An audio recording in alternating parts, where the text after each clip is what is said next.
Hey y'all, welcome to season 11 of What the F podcast. I cannot believe we're here, and I am so excited for you guys to hear this conversation that I just had with two neurologists who have epilepsy.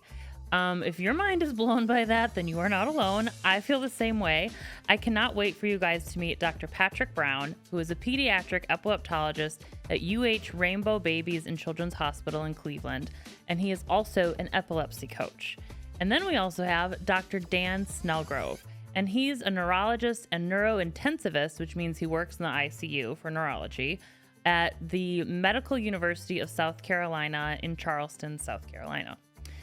He's also the co-founder of the epilepsy nonprofit called Electric Minds.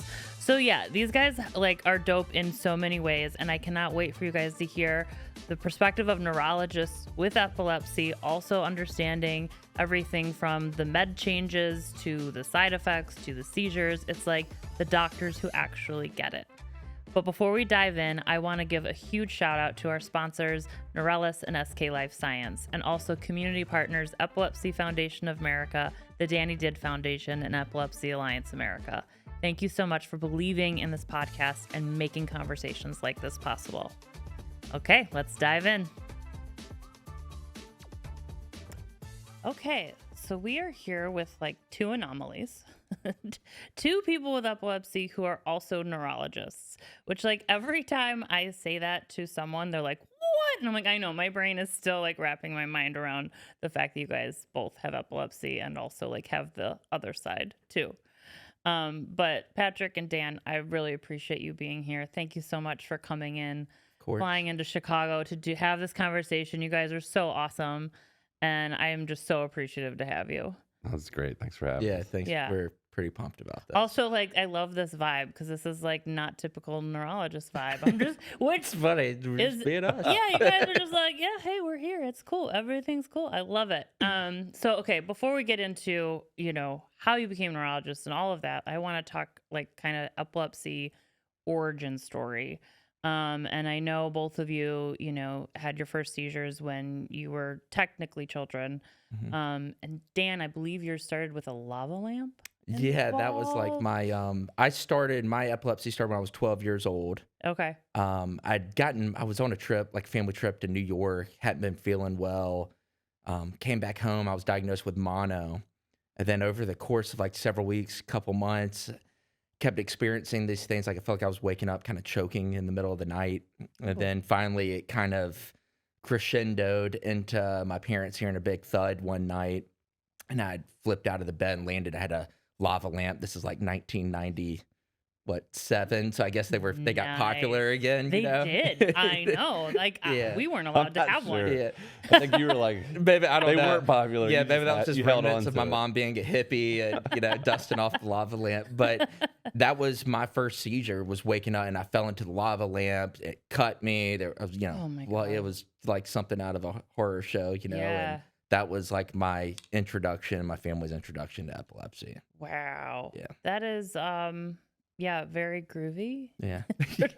A very bizarre way. Groovy and gruesome? Yeah. Right. Oh my God. And then how did it, so were you just immediately diagnosed or did it? I was, so we at the time, we didn't really have a lot of access in Columbia, South Carolina, where I was at the time. I grew up, to pediatric subspecialty care. So I was put on some medication over the phone. My mom told, hey, we'll see him in 6 months. And, neither one of my parents are college educated. And at the time, they're still young parents trying to figure out what the heck's happened. They don't know what seizures mean. My mom was just like, well, that's not acceptable. And literally just put me in the car and showed up at MUSC in Charleston. Wow. And so you're a neurologist now. Yeah, where that I'm is very cool. Right. Yes, that was kind of full circle. But so I sought care, fortunately, just through my mom and was diagnosed within, a matter of a week or so. They actually brought the videotape that they recorded of me having a seizure. So that obviously helped out my epileptologist at the time. And, that video evidence is Did they have precious. the old school VHS? The big old recorder? VHS camcorder deal. Yeah. Wow. They had it set up ready to go. Yeah, they did. They were looking back on it, it's like pretty incredible, like how on top of it they were. Yeah. It really just my mom being an absolute, in a very loving way, like psychopath about figured out what was happening, and that's just kind of like something like throughout the course of my journey with epilepsy, just having my mom being like leading the charge. Yeah, I love it. She's like, fuck no, we're driving Basically. somewhere else and gonna go get answers. That's amazing. Yeah, and so as I got older, my seizures got more and more violent, and or I should say more and more like out of poorly controlled, just very medically refractory. Had a couple of vagus nerve stimulators, failed ninth grade, like went through the whole gambit of things, like all the meds and everything. And fortunately, just technology finally caught up. The whole ictal EEG stuff, post-ictal, like PET scans and all of that kind of started arriving, and ultimately they were able to isolate my epilepsy. And when I was a junior in high school, I had to withdraw just because my seizures gotten so bad. And my mom basically just took me around trying to find the leading edge of pediatric epilepsy care. Wow. And I ended up having surgery at what was called Miami Children's Hospital back in 2003. What type of surgery? So I had 2 gridding cortical like mapping procedures, which they don't even really do that. Like MUSC is a big epilepsy center, and they very rarely do like surface EEG, like cortical EEGs anymore. A lot of it is like stereotactic EEG placement and this like super isolation stuff. But they literally just laid a grid of EEGs on my brain, took me off all my meds, and I sat in the hospital. I think I didn't seize for like 30 days, which is like the hilarious thing about people with epilepsy. If you're trying to characterize it, you could be on all the meds in the world, and then when you come into the hospital, Yeah. get Like the taken off, longest you you'd be went. having 5, 6, 7 seizures a week, and then it's crickets. And right? they disappear because they're assholes. Yeah. And they're just like, no, Yeah. sorry. It's like, You nope. need us to show up? Yeah, I'm not gonna The do day that. you get home from the EMU, though, we're going to give you 4. Like, exactly. it's the worst. So Yeah. I sat there in the hospital for, it was For almost 30 a month. days. I finally seized, and it was on the edge of the grid. And so they had to take me back to expand the grid so they could like isolate. And then I ended up having like another seizure, maybe a day or 2 later. And finally, the third surgery was the actual like resection of my seizures. It was a little tiny part in my parietal lobe along my somatosensory cortex, which That's just many happens words to I help don't control understand. your sensation and proprioception of your hand, like in Okay. space. Okay. And so the only deficit I have is just like this kind of just alternative, bizarre kind of sensation in my right hand all the time. But other than that, I've been seizure free since 2003, Wow. August 12th. Yeah. Wow. Oh, congratulations. That thanks. is amazing. Yeah, thank you. So, you're like kind of like the king of brain surgery over there too, no, right? I don't know about that. I don't know. You but you just described 3. Yeah. Like they were no big deal. Like I just had these 3 brain surgeries. well, it's funny. And then I was seizure free. It's a miracle. It's like it's funny, and also like looking back on it, I think there's so much of my childhood that I remember up to the point of when I had epilepsy, and then like the ages like 12 through 18 are like a blur to me. wow. And I think a lot of that's obviously just from the burden of seizures I was probably having, all the medications, right? So it just feels like a life, like it doesn't even feel like that happened to me. Totally. It's a pretty like bizarre kind of feeling, like looking back on it. Yeah, I've talked to so many people who have like very similar experiences. Like I just had a guest on who she's like, I have 15 memories from my school. 15, so it's just and she like it's weird that she like knows which ones they are too. It's just like our brains are so weird. I know. I wish I could change some of those memories because it's like, why do I remember being a third baseman and overthrowing the first baseman in that game, and how embarrassing that? Like, why is that the memory that I have? Yeah, It's a bad throw. It's like should have made that. I can throw. still hear my dad yelling at me. No, but it's just like it's just funny how that works out. Yeah. Well, and Patrick, your epilepsy first seizure was at 17, right? Yeah, I Late was to the party. yeah. What yeah, I'm was glad it? you remember that. Yeah, no, I was in high school, and I think there was like a little night of partying. Oh. I'd been like out late, and I just remember I was getting ready for church. I'm from like a little tiny town in eastern North Carolina, and my mom was like sitting next to me, and I just said, hey, I'm gonna eat a bowl of cereal, and And then the next thing I remember is just waking up, in the hospital in my little town. And apparently, of such a tiny town, like, the ambulance came. I think mom screamed. My dad was in the shower, so he like runs out like buck naked, dripping wet. And they call the EMS, but it's all like a volunteer squad. Yeah. So all the guys on the volunteer squad was like the Baptist church men's portion of the choir. So it's like the church I was getting ready for is basically the choir you shows just up. interrupted practice. Yeah, so they show up, and then I was the next. I sort of remember waking up in the emergency room, and the pastor, Mr. Pope, which is a good name for like a Baptist minister, but Mr. Pope was there, and he sort of visited with me, and I do remember them asking like, "Is there any family history of epilepsy?" And I said, "Well, no." And then my mom's there, my older brother's there, and like my dad had seizures for like 30 years, and I never knew because he had. Did your siblings know? My brother knew. I think when he was young, he had seen him have a couple seizures. Mom knew, and their explanation was like, "Well, no, it's just like when he has alcohol, he'll have a seizure." So it's kind of like I just in my mind I was like, "Oh, this is sort of like an alcohol seizure, like not like well, that's how epilepsy works." Sure. Yeah. So yeah, that kind of happened, and then I guess my next door neighbor informed me that Mr. Pope went back to church because the whole town at that point was like, "What's happening?"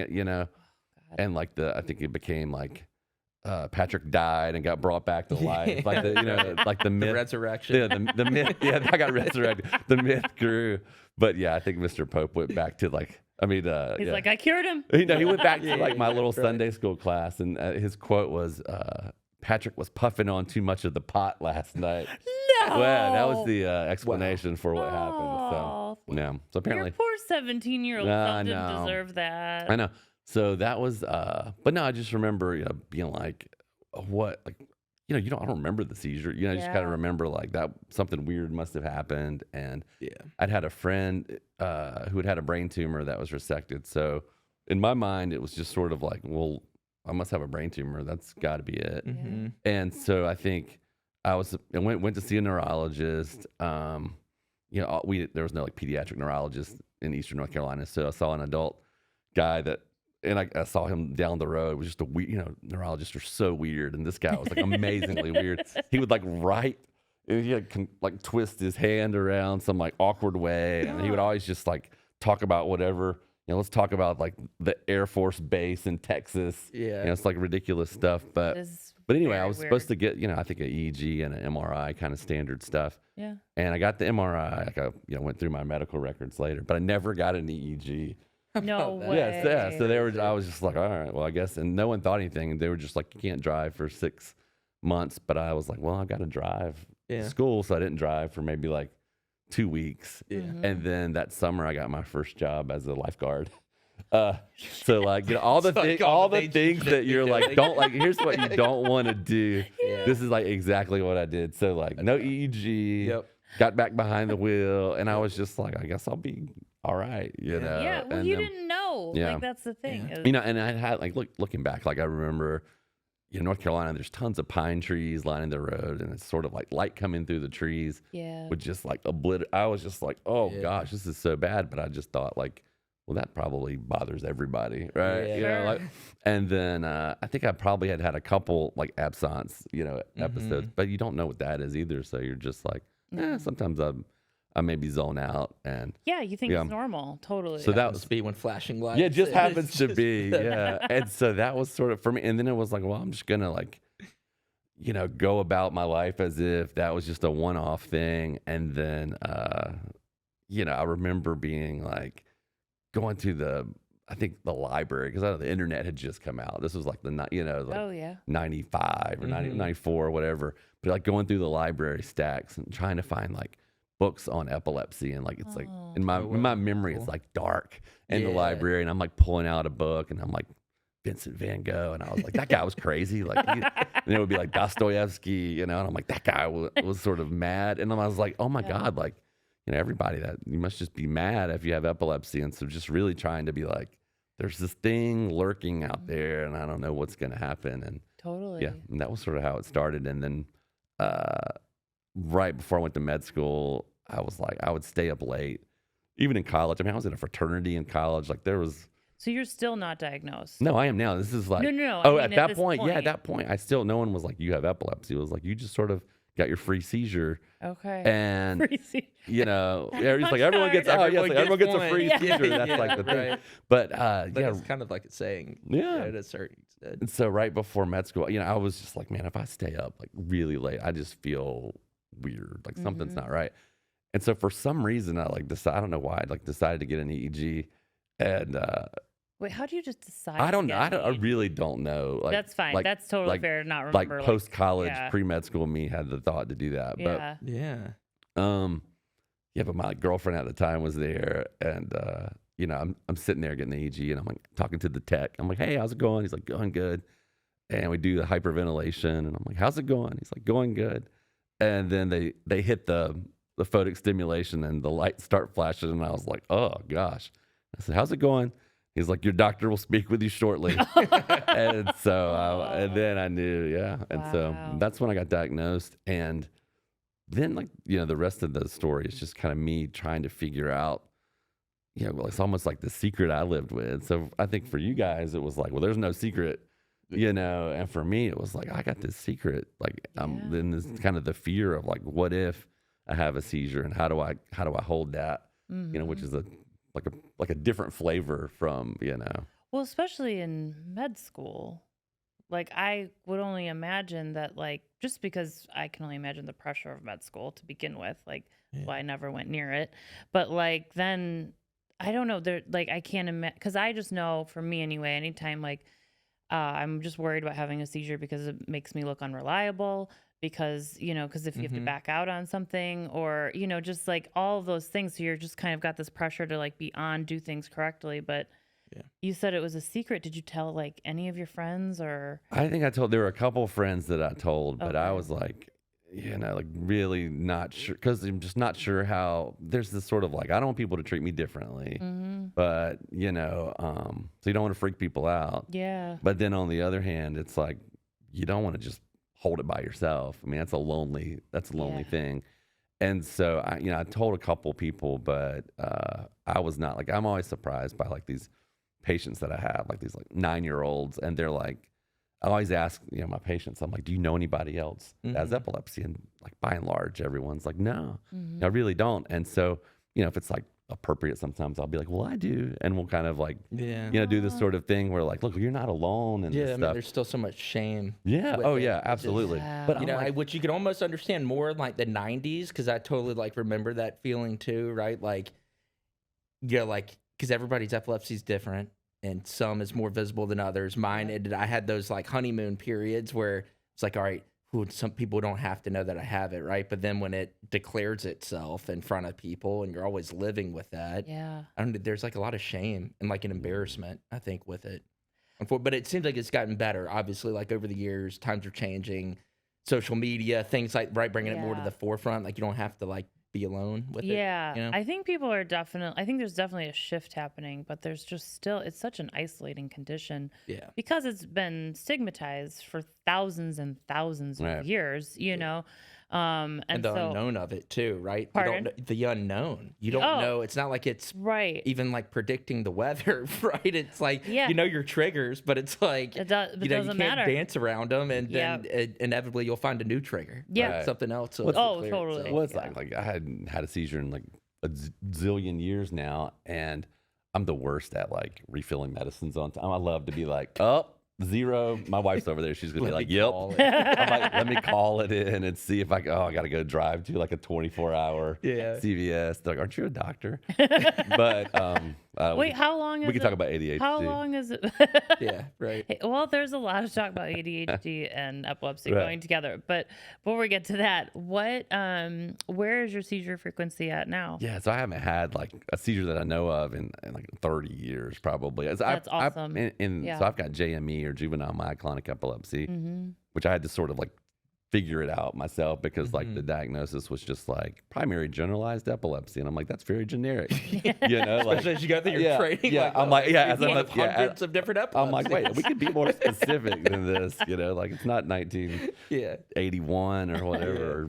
But so I think like I haven't had a seizure that I know. Maybe there was in residency I felt like Lauren was looking at me one time and she was like, "Did you just, you know?" But you know what? I had a seizure. I was teaching school in New Orleans one summer in college, and that was sort of like, oh, something's going on. I was in front of a class of like little sixth graders teaching a lesson, and it was just like somebody picked a needle up off the record player and just like moved it somewhere else, and I was like.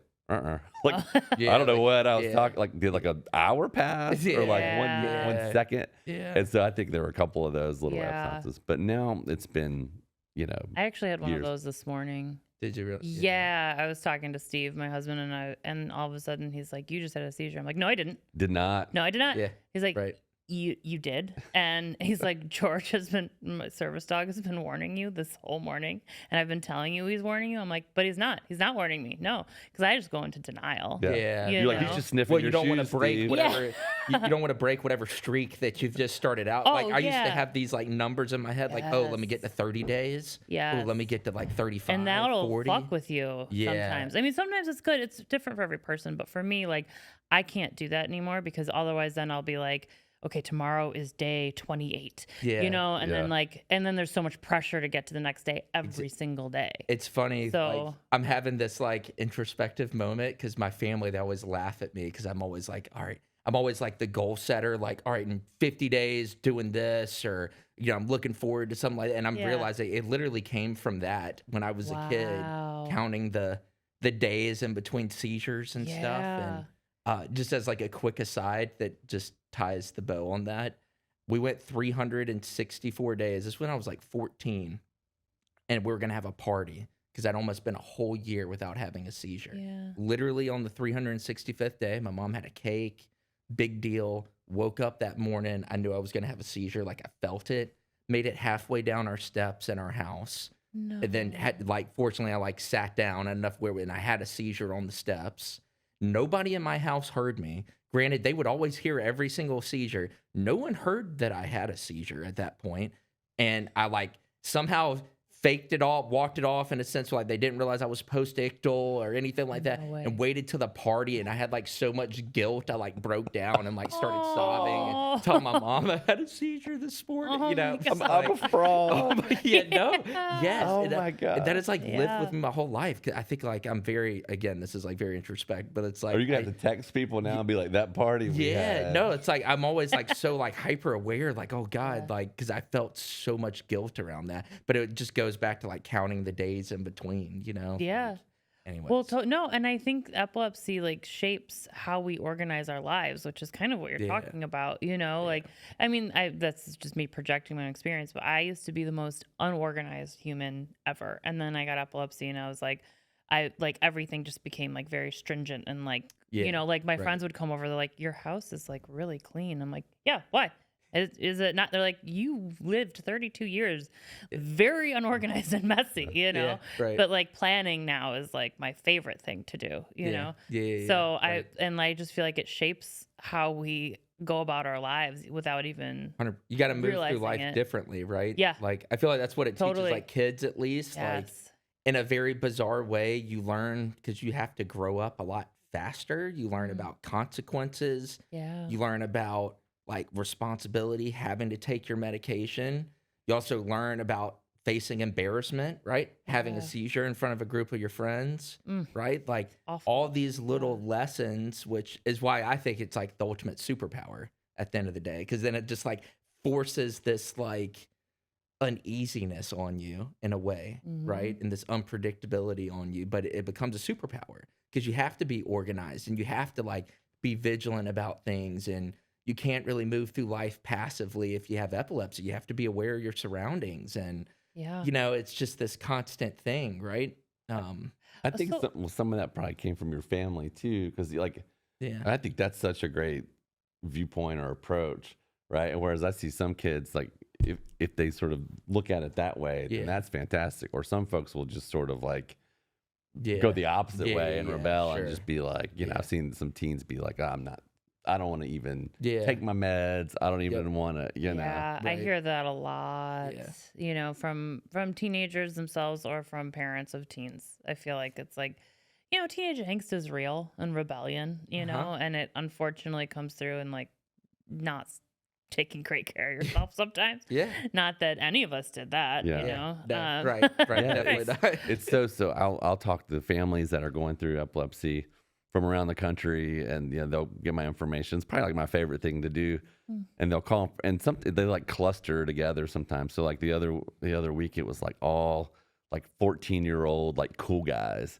and so it was like parents that were like losing their mind, like rightly so. Like, what do we do? Like, we just they just started having seizures. These were like guys that were like surfers or like great baseball players and all this. Yeah. And so like, what do we do? How do we get this under control? And so there's like, this feeling that you have of like, can we make it, like, can we get back to where we were? Yeah. And then you've got the kids that the dudes are pretty cool, but mostly they just sort of sit there, like kind of like nodding their head and grinning, but like they keep, I mean, to your point, they keep doing their stuff. Like, these are kids that like keep playing baseball. Yeah, I mean, or they keep like, they're so resilient. I think if you put them in a situation where you're like, you can do it, go and do it. Yeah. And encourage that. Like, I think they'll surprise resilience you. is like the perfect word for that, because that's what it fosters. I think is like just resiliency. Totally. Yep. Right. It gives you a different perspective of life. Yep. And a different experience with it, and it kind of forces this on you. Yeah. But I love like hearing that, because that's how my parents were. It was like, well, I'm still going to continue to be Daniel, and I'm still going to continue to be like a kid and be the delusional like high school athlete thinking I could go play college and beyond. And still, I think that's You like had hops, didn't you have like really? I did at one point in time. Yeah. I was delusional. I thought I would be playing college basketball and all these amazing things, but life had a different path, I guess, Well, and that is my question for you too, because you said you failed ninth grade. Yeah. And school was really, really hard. Yeah. How did you end up going to medical school? Like, like you're kind of one of those stories where it's like, what? Yeah. So like, that's so cool. I don't know. I was And talking why about, did you go to medical? Yeah, like, no. So like, the big thing is, so my mother and grandmother, my dad was always working, keep things going so I could like get my care and everything. So my mom and grandma were always with me, like going to the different hospitals and things like that. When I had my surgery and I enrolled back in school, and the next thing I'm graduating high school, and getting to college was a little challenging, but I got into like a little like college before I went to South Carolina, and they were just relentless. They just wore me down. My mother and my Southern Baptist grandmother. Just like, you need to be a doctor. You need to be an epileptologist. Like, this is this incredible gift that you were given. You have your health back. Like, this is incredible. And you need to like, and I think for a while I hated doctors. Couldn't stand doctors. Yeah. I was so pissed off because I felt like my childhood was robbed. Mm-hmm. And even though I was like 17, 18, I was like, still, again, I was delusional. I totally get that. I was probably never going to be able to play college basketball or something. We all thought we were but I going was still to. like really pissed off, and just, it's called dreaming, Dan. Yeah, Don't, like, I was so angry. And then, I just felt like things kind of passed me by. I was a terrible student, which looking back, it was because I was taking 10 anti-seizure meds a day. And I was scared to raise my hand in class because my vagus nerve stimulator went off every 2 minutes for 30 seconds. And I would sound like this when it would go off. Yeah. So I always like hid in the classroom. And I was, one thing led to another. And I happened to get a job when I was at South Carolina as a patient transporter in the hospital.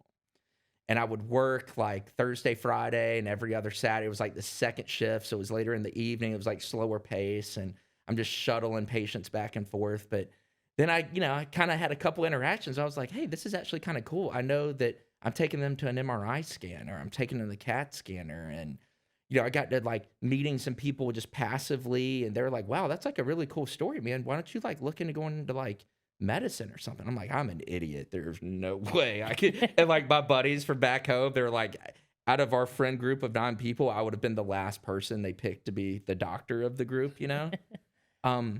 But yeah, it's one of those things. Once the light clicked, I felt like immediately that was my purpose. That's awesome. And I went to school year round for like 5 years straight to get my grades and do all the summer classes, like, the pre-med stuff. And I just grinded like kind of like psychopathic behavior to make it happen. But So like your mom. yeah, my mom 100%. And then my dad telling me don't have a backup plan. So your Wow. plans go to, when I made the decision, I like to say a redshirt freshman at USC. So I was a Nice. sophomore, but I knew this was going to be at least a 5-year journey.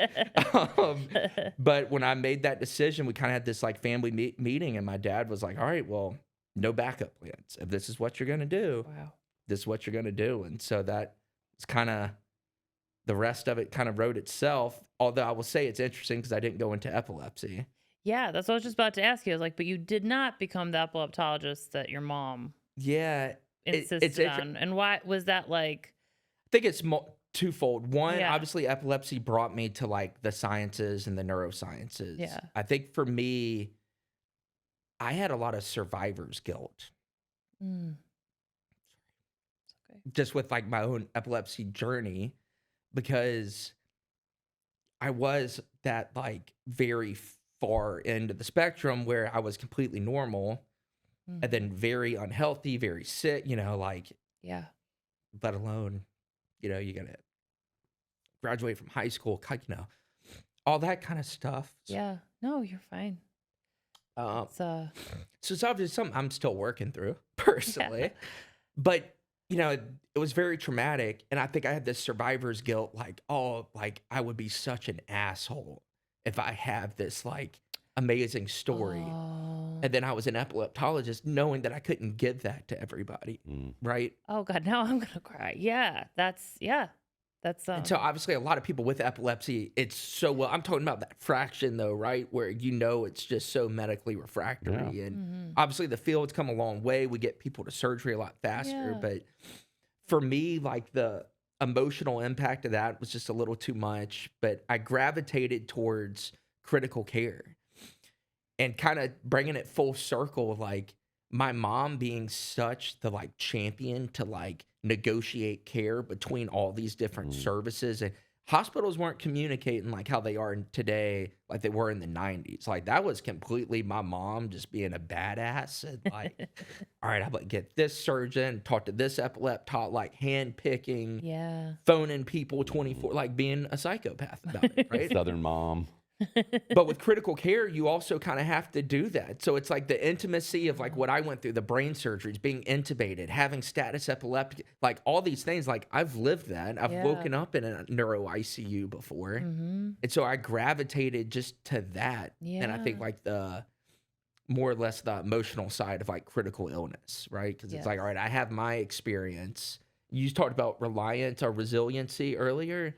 So I think that's like the biggest patient thing that I can pass on is like resiliency and showing patients that their journey through critical illness is a part of giving them that resiliency. And, they can make it out on the other side of it. And life Because you're may in the be different. ICU. Yeah. So I'm in the ICU. Just that's what I practice just purely in the neuro ICU. I can't even imagine what you see. And honestly, like I probably won't ask you because I don't know if I could emotionally handle it's it. a lot of like strokes and TBIs and infections and a lot of the far end of seizures, status epilepticus and lots of neurosurgical stuff as well. But I think just the gravity of all of that, like, and just knowing how to talk to patients, right? It's like I'm pretty good at talking to people. yeah, it's like just being a person. It's not rocket science. Like it's not, Can't say that to people like me who it is rocket You're- science. it's not like neurocritical care. No, but You know what I'm saying? but like I think that's how like maybe that's just more a reflection of like my parents, right? They're like you are not special because of X, Y, or Z. You're you, and that's special, right? But like Special, not special. don't change like who you are though. That's what I'm trying to say, No, right? totally. Like I am like very and we're just much giving you shit. Sorry. Yeah. We're just... no. But like that's like very much like it's very important. That's why I think you and I get along so great because it's like, oh, there's another one out there in the world like me. That's just like a normal guy and has had this incredible experience. You know? And I kind of tell you, it's like our duty to pass that along to people. Yeah, that's a beautiful sentiment. Yeah. And Patrick, is that like, what is the reason you, first of all, I can't imagine being diagnosed with epilepsy and then going into medical school. Like, do you like, that's just so nuts to me because of like the, new seizure medications, like the whole mind fuck of being diagnosed with epilepsy and then be like, hey, I guess I'm going to go be a doctor now. Like, what drove you to continue, and why did you decide to become an epileptologist? Yeah, I mean, so again, like goes back to my little town. We had one family doctor, Dr. Liverman, which is a great name for us. Joseph Liverman. He's still alive. He's like 90 something, but Probably watching the pod right now. I think my Yeah. mom teaches his Sunday school class. Now, yeah, he's watching. But he like delivered me, like delivered every. So he was like, I got to see like, all right, this is what a doctor could look like that level of involvement in people's lives. So in my mind, you know, I was sort of, and my mom was like a principal in the school system. So it was just sort of like, hey, what's the thing that you could do that's like the best thing that you could do? So from like a little age, I was like, I'll just be a doctor. You know, it's like me wearing like some white jeans and a doctor mask on, like upside down, like that career day, you know, just like Amazing. I like a love it. blazer, Uh-huh. just like a You had nerd. high hopes. Yeah, That's full-on Yeah. amazing. I was just nerd, so it was just sort I of like, wanted to be oh. a truck driver when I Yeah. was like a Love little kid. No, I was like, That's my kind of. I'm gonna be Dr. Liverman, and then, but Aw. I was an English major, so I loved to like write. Oh, I me still love too. like creative writing, Yeah. like the pre-meds like drove me nuts. I was like, these people are driving me like crazy. Like I hated the pre-meds. It was probably like the same vibe when I'm in the hospital and like the doctors give me like heebie-jeebies. I'm like, I still feel like I'm not really one of these guys. Yeah, You know, like yeah. give me like a good book to read or something to write. But so I was an English major, did all the pre-med stuff, and just like it's just what I knew I was gonna do. I didn't know. I thought like pediatrics, some form of pediatrics, just because I'm like a goofy guy.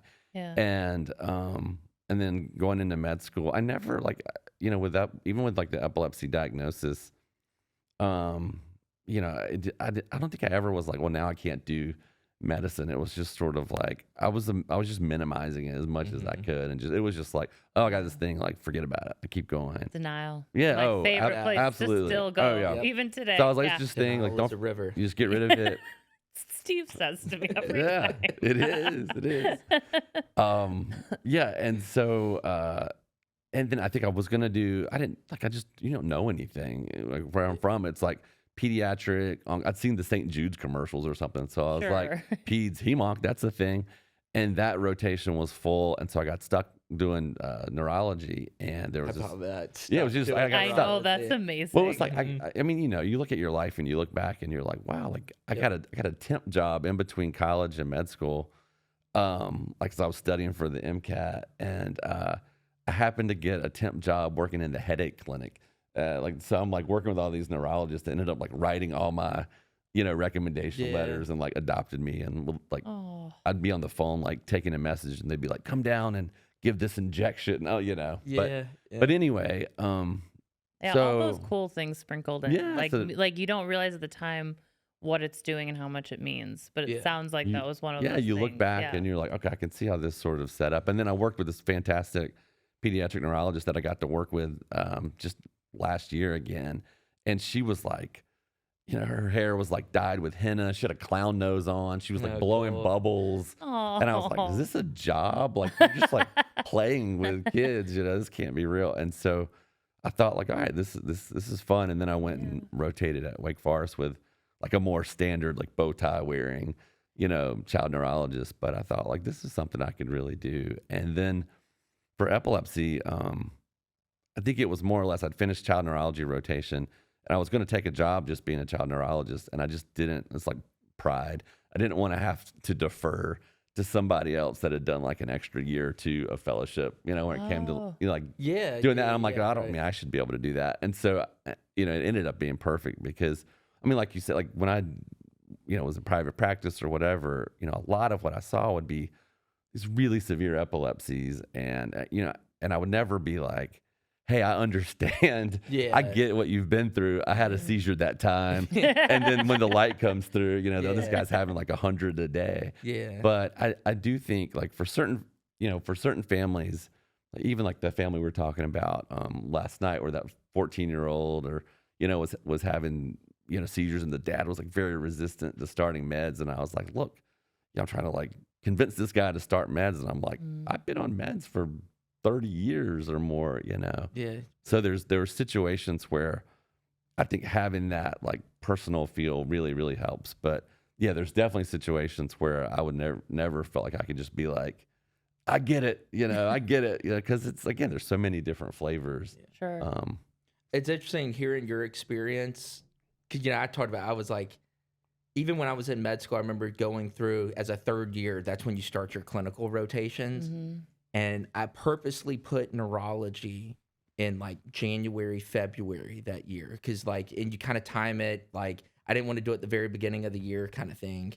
And what was interesting I won't say where I was at the time, but I got put in a neurology clinic that was not very, it wasn't the best exposure for someone that was maybe interested in neurology.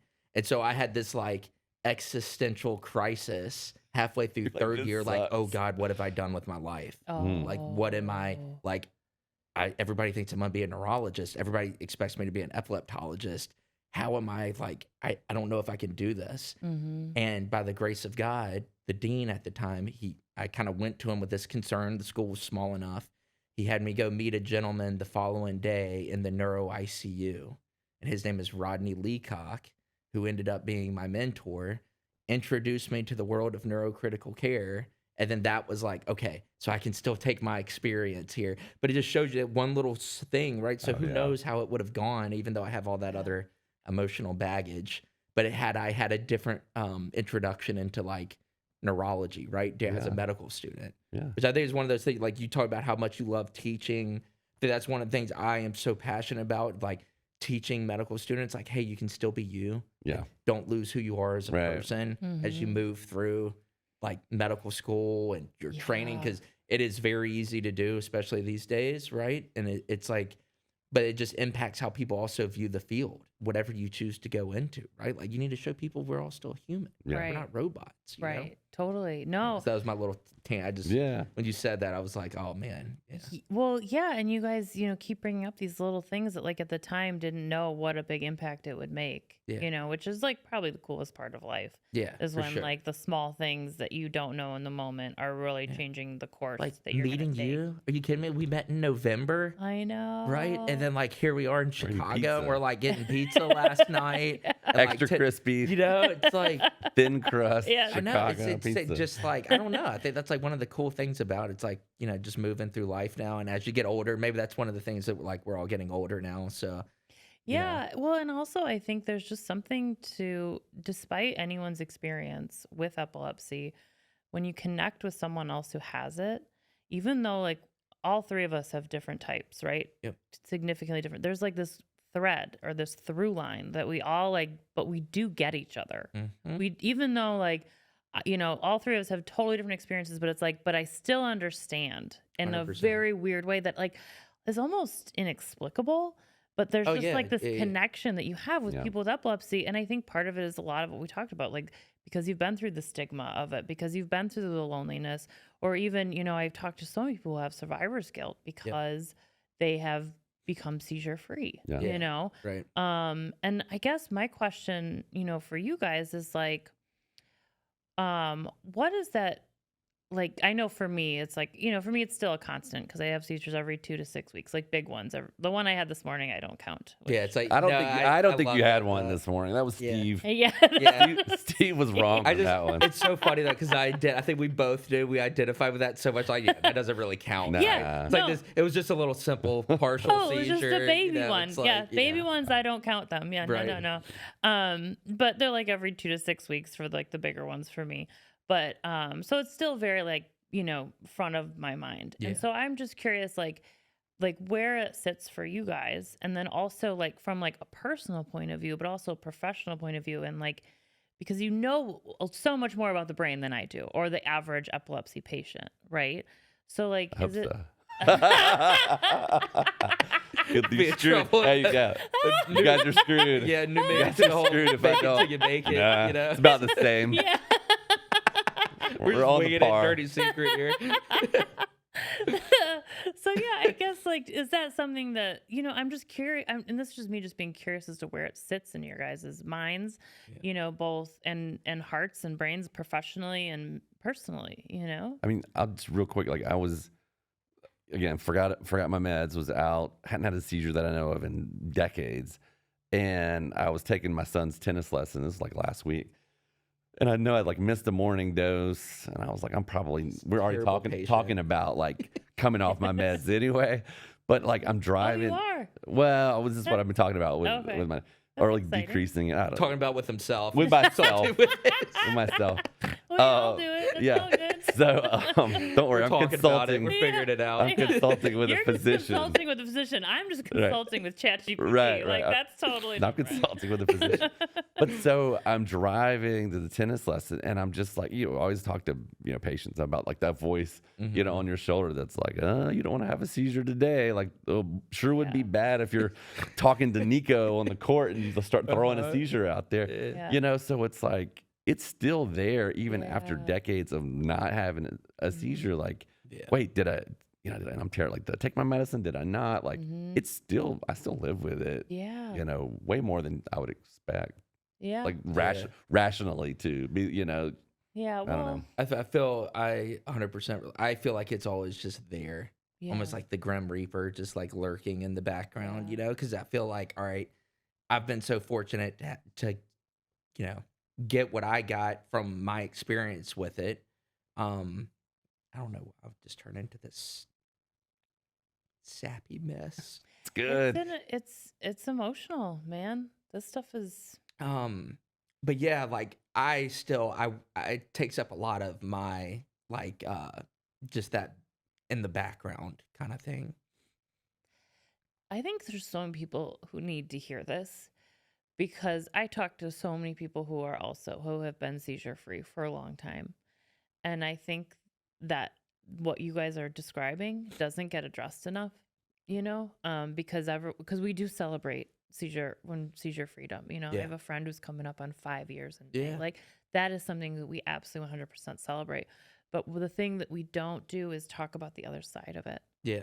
And the other side is that it's still, like you guys are saying, for you, it is still there. And I think that's something that like, it's almost like you're seizure free. Okay, good to go. Okay. It's almost it's a little too dismissive, Yeah. Like, are you ever truly free from it? Because once you've experienced it, you know how it can kind of change things on a dime, right? Like, I mean, just the little, like, I think about like, we live at the beach, right? Going to the beach with my kids all the time. I always think about it like, all right, like, how can I put myself in a position to not get in trouble if something were to happen, right? Sure. Or it's always an excuse to my wife will laugh at this if she hears, but I'm like deathly terrified of like even standing up on like a 3-foot stool.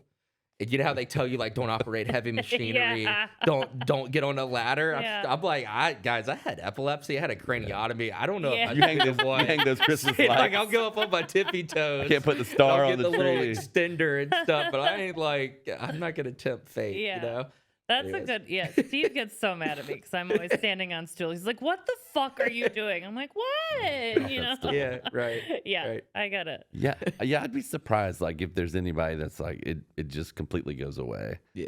Mm-hmm. I mean, teach me, if you figured that out. But for me, it's always when we're at like I think we were on the edge of a cliff. And I was driving the truck in Maui, and I'm like, now would be a terrible time. You got your whole you got the whole family here. Yeah. This would be a bad story. I'm like shut up. Oh my like, God, it's like so. It's always like, hey, Yeah. No, it's so totally. funny. Like, and if you're not laughing about it, we'd be crying, right? But it's Or like both. it's Okay for both. both. That's clearly what I'm Yeah. doing. But I relate to that 100. You always think like the most catastrophic event possible, Oh, for sure. 100%. Yeah. Yeah. But oh, no, you go. no, you. No. No. I insist. No, like so now it's I'm always with the genetic piece of my epilepsy. I'm always sort of like, all right, my kid's gonna come through this unscathed. No, my kid, they were never allowed to stare for more than like about 3 seconds. I mean, I'm like, I think that's when I'm so terrified of my kids. Like, I know that I didn't have a genetic epilepsy. I just had like a spontaneous mutation, right?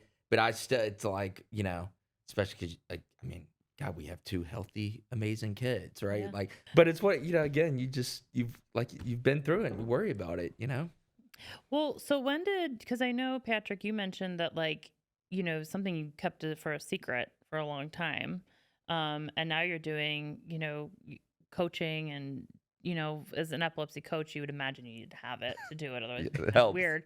Yeah. So when did you finally feel like that or when did you feel like you could disclose it or? Yeah, I mean, it was overtime, but I really, as a resident, I remember there was I was like an intern, as a child neurology resident, and I thought like, all right, if I'm a child neurologist and I can't say that I have epilepsy, it was really hard for me to just say like those words. I have epilepsy. For me, it was just like really, really difficult. But I think intern year, I was like, all right, I'm going to tell my team. There was like 4 of us, and then I told the team, and then immediately it would be like we'd get a fire drill, and the lights would start flashing. They'd come and like shield me. And then one of the attendings came, and he was trying to demonstrate like how hyperventilation can trigger seizures. So he brought a tissue in front of me, and he was like, Patrick will now and they were like, no, not him, And so I'm like, I'm okay, guys. But I think I did like my first talk for the Epilepsy Foundation or something when I was in Minnesota working out there. And I remember it was like, like a breakout session. And so you're trying to compete with the other groups. There were like 9 people there. Yeah. And I'd like prepared like it was a TED talk. And I was like, Lauren's like, you spent 4 months getting ready for this thing. And it was the worst talk ever. I was so nervous. And the only question I got was from this lady that had like her dog had seizures, and I was like, that was the worst thing ever. How many people come up to you guys and tell you? Yeah, that, like they're your epileptic dog. dogs? Yeah. I Like, hear no. about What's it on? Pepra? Okay. Yeah, Oh, wait, can I say that? Can't say meds. Levetiracetam. But yeah, so it started out that way, and then eventually I saw how useful it could be, day to day in practice, and then it almost becomes like selfish in a way where you're like, okay, if I can kind of help someone feel less alone, and my sort of story really revolved around like my first job. There was a colleague that came in, and they said, hey, look, I heard you have epilepsy or JME, and I'm like, oh God, like where's this gonna go? And they said, I do too. And cool. Oh wow. that for me was like transformative, and just to know like that's the first time I was like, wait, there's another doctor that's also like a like a peds epilepsy doctor, and there's like a whole bunch of us like secretly running around out there, like yeah. We definitely aren't the only 2. no, it's like I want people to come out and be like, but there's probably some neurosurgeons out there lurking in the ORs that yeah, but so that was sort of questions about that. Yeah, that was sort of the thing that made me feel comfortable enough to know, like, all right, let's see if I can help other people feel less alone. And Yeah, that's awesome. I do have a weird question for you though, Patrick. Well, I don't know if it's weird, but like when you prescribe medications, is it like, how is it? Because you literally know the other side of medications, where it's like, the side effects, the even though they might help, they also like kind of suck. Yeah. Is like, so does that play into your decision for it, or like what does that look like? Yeah, I mean, the only thing just knowing both perspectives to me again is just so mind blowing. I'm just like, I can't wrap my head around it still. Yeah, I mean, I think the one thing, and everyone kind of has their own like niche, and mine ended up being like epilepsy and behavior. So I was also like very interested. I'm an English major guy, like very interested in psychology. Like if I could you're like, hey, what do you want to do with your life now? I'd be an epileptologist / psychologist and like do therapy with people. And also, I mean, because I'm like more interested in like the whole patient and like your heart and all that, because it's sort of like, to me, there's a part that's almost boring to be like, let's increase your fill in the blank medicine by 1 tab at bedtime, like that's only so much fun, but it's like, but if I can take this person and really get them to like thrive. Like, so I almost went back and did like a fast track child psychiatry fellowship. Ended up having, we had another kid. So that was a better choice. That was a better choice. But anyway, to answer your question, we'll do another episode on like ADHD. But to answer your question, I feel like I'm very thoughtful in terms of like mood and behavioral side effects, probably more so than like a lot of my colleagues, which makes me like anti certain drugs, probably more so than lots of people, or even like the med that I've been on is not the cleanest drug ever, but I'm like, maybe I more pro that than some Yeah. other people would be. So I try not to Sure. have like personal bias for that. Right. But I do think you have to be, it makes me more thoughtful in med changes too, because like I know if somebody asks me like, hey, we're going to decrease your med dose and let's try to get you off your meds, you know, like that feels like a lot.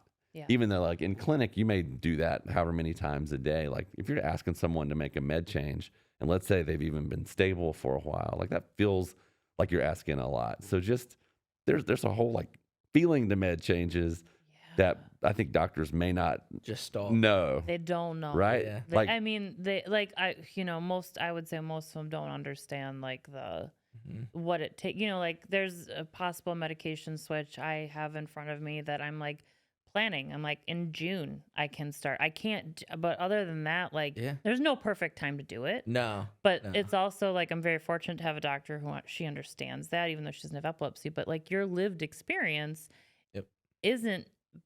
Maybe it is biased. I don't know, or just more informed. yeah. Yeah, that's I like think that's the operative word. Yeah. You are better informed to navigate it, It's like, Right. it's part of the superpower.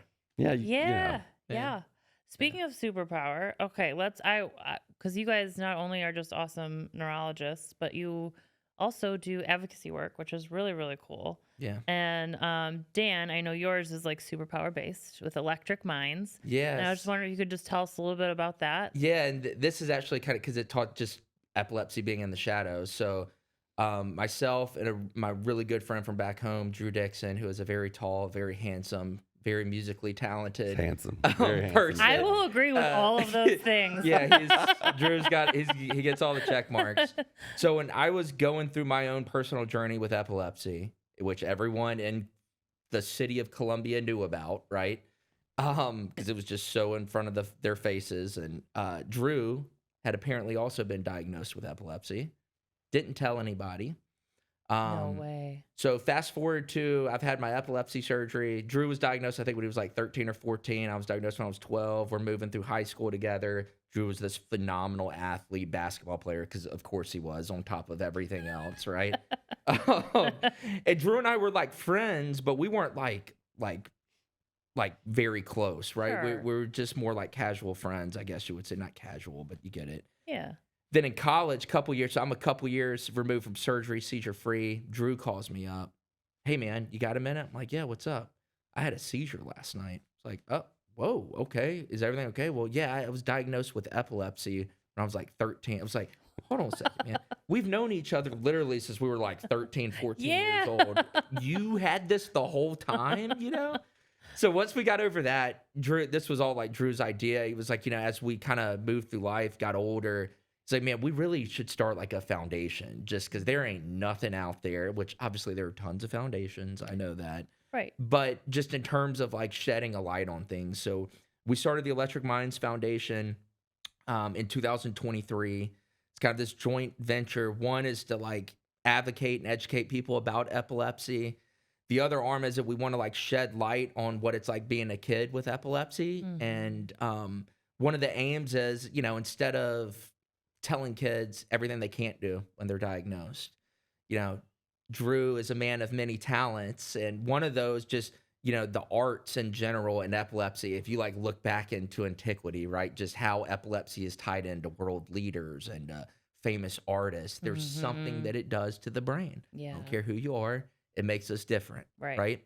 And anyways, we're like, how about what if we showed kids like that, the arts, music, drawing, painting. So that's what we're working towards, having like day camps for kids with epilepsy back home in our state of South Carolina. That's so Right awesome. now we put on events to like raise awareness and raise money, and part of the funds that we're using. So this year we're going to donate to a family $5,000 for them to go out to the Epilepsy Awareness Day conference in LA. Oh, And nice. this is something that we said, all right, we're going to donate for a family. And then Brad and Candy, who obviously run Epilepsy Awareness Day at Disneyland, we kind of force their hands. We're like, if we sponsor a family, we want you guys to match us and sponsor a family. Like it. So that is kind of like our big initiative we're working on this year. So we have a live music event in Nashville this summer, June the 2nd at Live Oak in Nashville, which is during CMA Fest, which is like a big musical celebration. Yes. And that's I like will a be big, there for that. yeah, that's like, Very we're really excited. stoked about Yeah. that. And then we're going to have our first event in Charleston this year in November the 5th at amazing barbecue place called Home Team Barbecue. Nice. To do the same thing. And it's during November, so Epilepsy Awareness Month. And it'll Yeah. kind of kick off the month and celebrate. And really, we just want to shine light on people and let you know, hey, there's a lot of us out there. And a lot of us are also pretty normal people. We're pretty weird, but we're pretty Yeah. normal. But Yeah. you know, Judge for yourself. I Well, mean, you there's so guys- many people you- though that have this, right, and that are Yeah. affected by it. And it's Yeah. like they, you know, it's And great they're to get told it out there. things they can't do. Yeah, And then we've got the co-founders, you and Drew. You are a neurologist, and Drew is a musician, which I feel like a performer. yeah, So again, like two things, like you're kind of told, like, you know, like medical school, I don't know, you know, and like performing, I don't know, like Right. you guys are living proof of it. So Yeah. it's very dope. yeah. Very thank you, dope. thank you. Yeah, and then Patrick, are an epilepsy coach, which is it's the Ask Dr. Dan. I remember seeing that what do you call it? The poster at the Disney Day, which was so sweet. So yeah, if you That's could the tell shout us, out to Brad for that. Yeah, Yeah. So, I mean, I think part of what I've done, again, like I love the clinical work, but I've learned that there's lots of families that get diagnosed and they're like, you know, what do we do now? Mhm. And maybe they have like a fast doctor's appointment, or maybe they're, you know, epilepsy care is so, I mean, you can have fantastic care in one place or just not a lot of expertise in other places. So and it just sort of happened as like, all right, friends of friends. And we were talking about this the other night, like friends of friends will call you. And it will end up being like, I'm getting so many calls from friends of friends of friends of friends Yeah. who have, you know, kids especially, or just family members with epilepsy that, you know, and I love those like phone calls became like one of my favorite things to do. Like, how can we, like, where are they? Like, I'm not giving like medical second opinions, but like, this is what you need to ask for, you know, like at your Yeah, you're next guiding visit. their Like, care, like this is coaching like, them through these are the things that, Yeah. that you need. And so that's something that, again, this is like talking about getting traction. I've got, you know, Patrick Brown, MD is like the most .com is like the most garbage website. Like, I just made it before I went out to, you know, to LA a couple years ago, and Lauren and I were just talking. I'm like, that thing is like, somehow people contact me on Yeah. that, and I forgot like it was even there. Like, that's, you know, so I'm like, oh, clean up the website, but just That's on all of our to-do Yeah. lists, man. Yeah. but definitely trying to find a way to like let people know that you know, I'm here for that, and that's something I really enjoy. Or even, you know, Brad's great. He'll, you know, have people call me that are just like, you know, like freaking out, and you just need somebody to just like hold your shoulders and be like, look, you're gonna get through this. This is what it looks like, and I've seen it in hundreds, you know, of patients, and so that I really enjoy. It's awesome. Yeah, I feel like sometimes too, like you said, people just need to vent.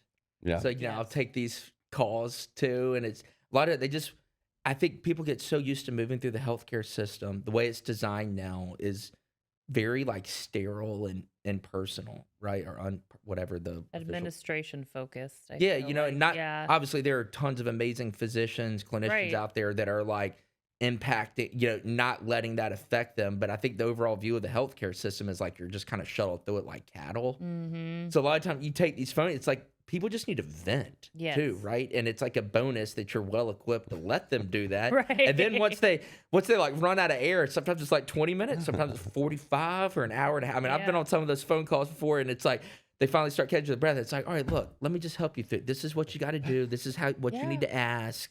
These It's are, that you know, and, roadmap my wife's that you calling don't me to do it. get. Yeah. You know, that's amazing. you know, it makes me grateful. I think back to like my mom. Yeah, I've tried to get my mom over the years like more involved too, like share your experience, because like literally what she went through, the beginning of the internet, and like having legal pads right now. I mean, like Yeah. literally like cold The calling. VHS tapes. Yeah, it's I like, mean, you know, you don't like, have to you do know. that. Which there still is a fair amount of like, and now like what you're doing is essentially that version for people, right? They like stumble across your So website, they find true. you, and It's weird. It's weird because it's not like a role in the healthcare system. So I'm always like, what is, you know, people Yeah. what Right. and call it, what are you offering or whatever. But I think Yeah. as it evolves, hopefully it'll be helpful for people. And I It really sounds enjoy like it. there's it no doubt is. it's Yeah. And helpful, like man. Pardon? I said there's no doubt that it's helpful Yeah, for people. 100%. Like, and I was thinking too, you're saying like, your interest in psychology. I was very fortunate to be treated by a neuropsychologist who specializes in epilepsy in talk therapy. Most neuropsychologists do cognitive testing. Yep. She's like one of the only ones in Right. Chicago, Cool. so she's very overworked. Yeah, But she's but- amazing. But that's what it's reminding me of. It was like finally, because I'm a big proponent of therapy. I have been since it was included in tuition when I was in college. I was like, Yeah. fuck, I'm going then Yep. if I'm paying for this shit. So like, but just to have a therapist, then there's, talk therapy, someone who actually, she doesn't understand epilepsy lived experience, but she does understand all the science behind Yeah. it. Right.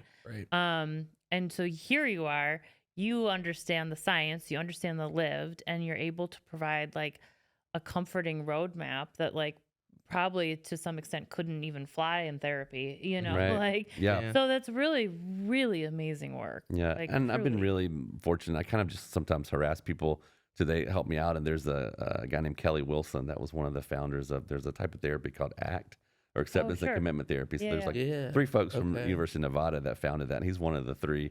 And he's like the coolest guy. And so we've been meeting like every couple weeks and just having him Awesome. kind of like Dude, mentor that's me cool, through. And yeah. I just sort of like soak in everything. Yeah. All he just sort of like, whatever he's like dishing out, I'm like, give that to me. Cool. And Yeah. so taking that in. And so that's been helpful skill wise. And then I'm trying to like recruit him to some of our like adult epilepsy retreats we're gonna put on somewhere. So That's, Cool. Yeah. that would be so dope. Yeah. Yeah. You guys, thank you so much for being here. Yeah. This has been an incredible I feel like it's a conversation. good like Fantastic. therapy session. Speaking of, yeah. but How before, much do we owe you? yeah, I'll invoice you. Yeah, Don't you yeah, worry. Yeah. Right. Before we wrap up, I'm gonna ask you 3 questions that are a little bit more random. Okay. First question is, what's your favorite color? I like green. I feel like I should say Tar Heel blue. but I'm like green. I'm like a blue guy in green. Yeah.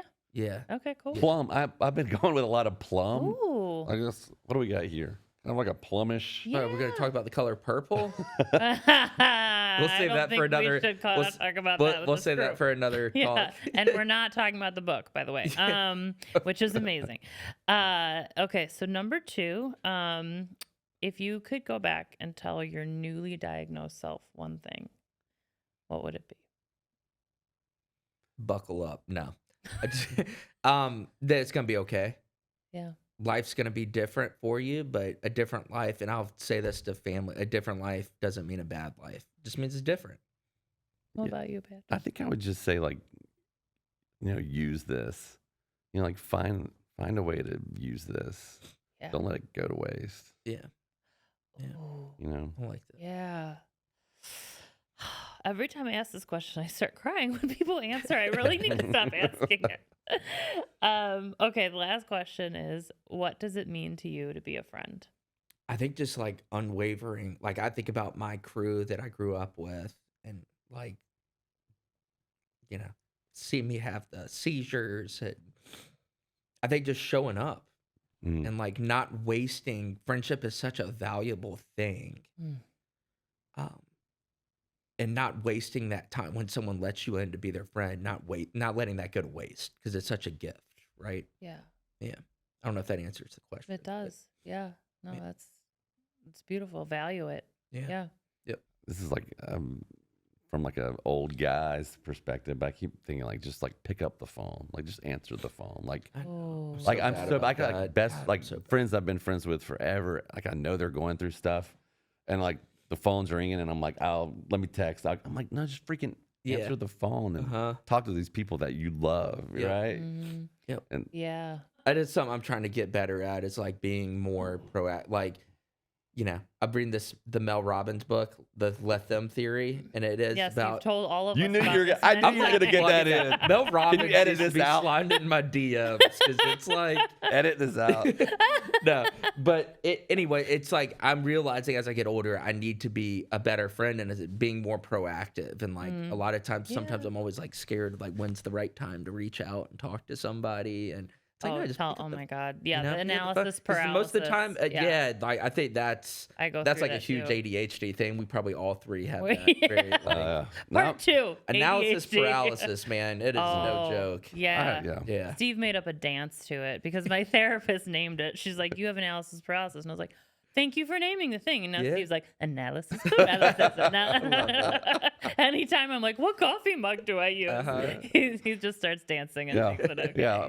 Like, why am I looking at the deodorant section for Yeah. 3 hours? That doesn't matter. Just pick a deodorant. Yep. Exactly. Does not matter. They're all pretty good. Yep. Oh, thanks again, you guys. This was It's great. just been Thank you for nothing but having us. serotonin, dopamine, all the good So things. good. Yep. Yeah. Yep. Thank Great. you. Yeah. Thanks for having us. Yeah. Absolutely. Thank you.